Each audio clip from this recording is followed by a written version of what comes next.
এটা কি চিকেনের হাড়ি না মটনের? মিক্সড।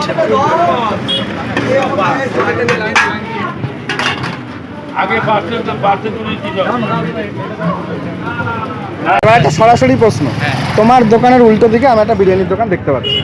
এই দোকানটা আগে ছিল না, এবং এই দোকানটা মোটামুটি বলা যায় যে তোমার একটা ইনফ্লুয়েন্সে বিরিয়ানির দোকানটা তৈরি হয়েছে। বিষয়টা হলো দোকানটা আগে ছিল, দোকানটা আগে বিরিয়ানির দোকান ছিল, অন্য দোকান ছিল। এখন দেখো ব্যবসা করার অধিকার সবার আছে, সবাই ব্যবসা করতে পারে।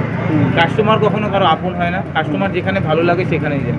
আজকে আমার পাশে যদি কেউ আমার থেকে ভালো বিরিয়ানি বিক্রি করে এরকম কেউ যদি দোকান দেয়, কাস্টমার তার কাছেই যাবে।